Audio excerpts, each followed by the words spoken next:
الف لیلہ کہانیوں کی مشہور کتاب جسے 8ویں صدی عیسوی میں عرب ادبا نے تحریر کیا۔ 1001 داستانوں پر مشتمل تاریخ کی یہ مشہور ترین کتاب، جسے بعد ازاں ایرانی، مصری اور ترک قصہ گوؤں کے اضافے سے پورا کیا گیا۔ پورا نام الف لیلۃ اللیلہ 1001 رات کہتے ہیں۔ سمرقند کا ایک بادشاہ شہریار اپنی ملکہ کی بے وفائی سے دل برداشتہ ہو کر عورت ذات سے بدظن ہو گیا، اور اس نے یہ دستور بنا لیا کہ ایک روز ایک نئی شادی کرتا اور دلہن کو رات بھر رکھ کر صبح کو قتل کر دیتا۔ اس کے انتقام کی اس وجہ سے نہ جانے کتنی عورتیں قتل کر دی گئیں، اور یہ سلسلہ چلتا رہا۔ عورتوں کی تعداد کم پڑنے لگی۔ اب بادشاہ کے وزیر نے بادشاہ کو مشورہ دیا کہ ایسا آخر کب تک چلے گا؟ اب تو کوئی عورت شادی کرنے کے لیے بھی راضی نہیں ہوتی۔ تو بادشاہ نے وزیر کو بلایا اور دھمکایا کہ اس کا بندوبست تم نے کرنا ہے، اگر تم نے اس کا بندوبست نہ کیا تو تمہیں قتل کر دیا جائے گا۔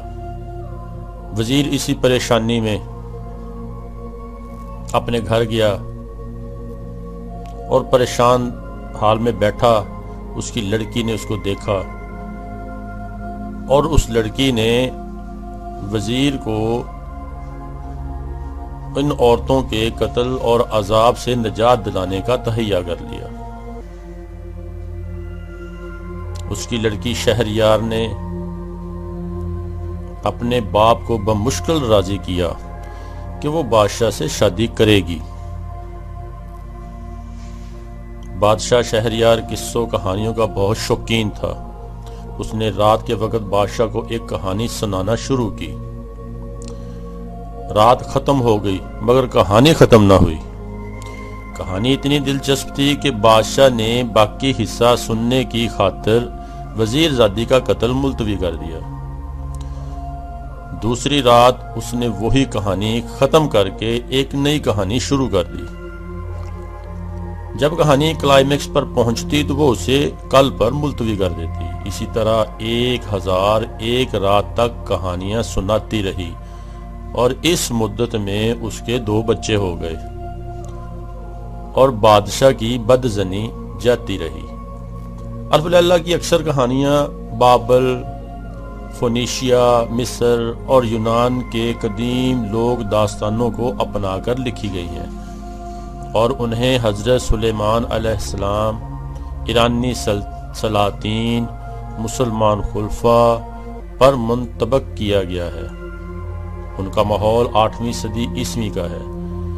ایسی کہانیاں جن میں ان چیزوں کا ذکر ملتا ہے جو 8ویں صدی میں دریافت اور ایجاد نہیں ہوئی تھی، بہت بعد کے اضافے ہیں۔ محمد بن اسحاق بن ابی یعقوب الندیم کے مرتبہ زیغم کتابیات، جس میں اس کی تصانیف کے متعلق معلومات درج کی گئیں جو بغداد میں تاتاری حملے کے وقت ضائع ہو گئی تھیں، کتابوں کے ساتھ مصنفین کے حالات زندگی بھی تحریر کیے گئے ہیں۔ یہ کتاب اسلام کی پہلی 4 صدیوں میں علوم و ثقافت کی ترقی کا جائزہ لینے کے لیے اولین اور مستند اور ماخذ مانی جاتی ہے۔ الفہرست اپنے موضوعات پر اصل و اصول کی حیثیت رکھتی ہے۔ مناسب حجم کی اس کتاب میں عربی کی تمام اصل مؤلفات اور دیگر زبانوں سے کیے گئے تراجم کا استقصاء کرنے کی کوشش کی گئی ہے۔ ان کتابوں کے مصنفین کے مختصر حالات اور تاریخ ولادت وفات اگر مصنف کو مل سکی ہو تو وہ بھی دی گئی ہے۔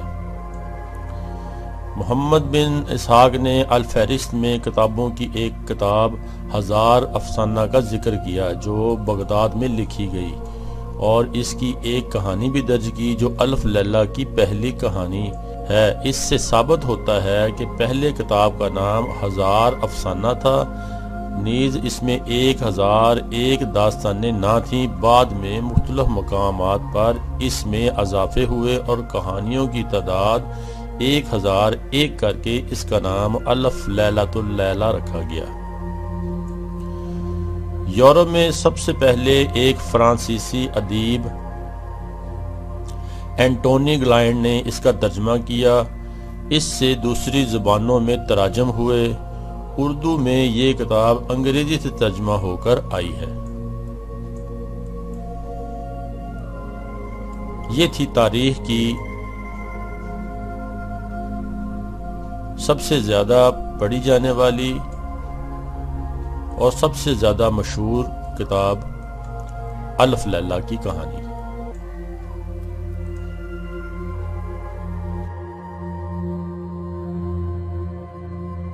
دوستو، آپ کو ہماری ویڈیو پسند آئے تو سبسکرائب کریں، لائک کریں، شیئر کریں تاکہ آپ کو نئی اور اچھی معلوماتی ویڈیو ملتی رہیں۔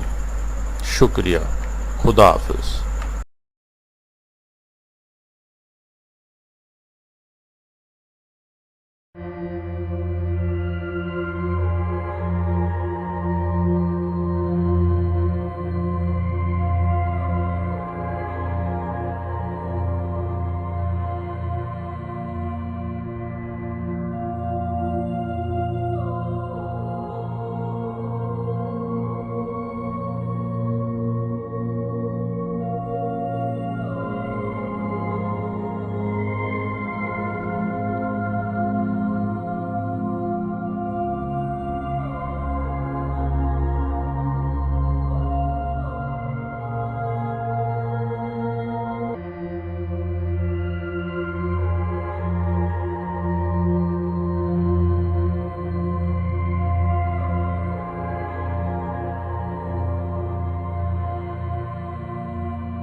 Bounds.